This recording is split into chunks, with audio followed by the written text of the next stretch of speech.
നമസ്കാരം. ബീഫ് വിളമ്പിയെന്ന് ആരോപിച്ച് ഹൈദരാബാദിൽ ബജ്രംഗ് ദൾ പ്രവർത്തകർ മലയാളി നടത്തുന്ന റെസ്റ്റോറന്റ് അടപ്പിച്ചു.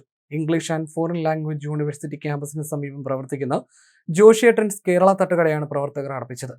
വിശ്വ ഹിന്ദു പരിഷത്തിലെ അംഗങ്ങളും ഇക്കൂട്ടത്തിൽ ഉണ്ടായിരുന്നുവെന്നാണ് വിവരം. പ്രദേശത്തെ മലയാളികൾക്ക് സുപരിചിതമാണ് റെസ്റ്റോറന്റ്. നഗരത്തിൽ ബീഫ് വിളമ്പിയതിന്റെ പേരിൽ ഇതാദ്യമായിട്ടാണ് ഇത്തരത്തിലൊരു ആക്രമണം ഉണ്ടാകുന്നതെന്ന് ദേശീയ മാധ്യമങ്ങൾ റിപ്പോർട്ട് ചെയ്യുന്നു. വെള്ളിയാഴ്ച രാത്രി ബജ്രംഗ് ദൾ പ്രവർത്തകരുടെ ഏകദേശം 30ഓളം വരുന്ന സംഘം റെസ്റ്റോറന്റിൽ അതിക്രമിച്ച് കയറി ഭീഷണിപ്പെടുത്തുകയും റെസ്റ്റോറന്റ് പ്രവർത്തനം നിർത്തിവെപ്പിക്കുകയുമായിരുന്നു. മലയാളിയായ ആൽവിൻ വർഗീസാണ് റെസ്റ്റോറന്റിന്റെ ഉടമ.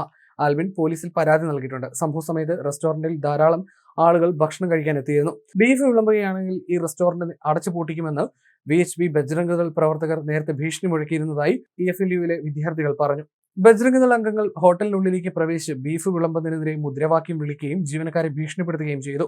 ബജ്രംഗ് ദളിലെയും വിശ്വ ഹിന്ദു പരിഷത്തിലെയും അംഗങ്ങൾ ഭക്ഷണശാലയിൽ കയറി ഉപഭോക്താക്കളോട് പുറത്തു പോകാൻ ആവശ്യപ്പെട്ടുവെന്നും ബീഫ് വിളമ്പുന്നതിനാൽ ഇനി ഇത് തുറന്ന് പ്രവർത്തിപ്പിക്കാൻ അനുവദിക്കില്ല എന്നിവർ ഭീഷണി മുഴക്കി ഇത് അടപ്പിക്കുകയായിരുന്നുവെന്നും സ്ഥലത്തുണ്ടായിരുന്ന വിദ്യാർത്ഥികൾ പറഞ്ഞു. തെലങ്കാനയിൽ ബീഫ് കഴിക്കുന്നത് നിരോധിച്ചിട്ടില്ല. മാത്രമല്ല, ഹൈദരാബാദിലുള്ള മിക്ക ഭക്ഷണശാലകളിലും ഇത് വിളമ്പാറുമുണ്ട്. എന്നിരുന്നാലും മിക്ക മുഖ്യധാര റെസ്റ്റോറന്റുകളും ഇത് അവരുടെ മെനുവിൽ ഉൾപ്പെടുത്തുന്നത് ഒഴിവാക്കാറുണ്ട്.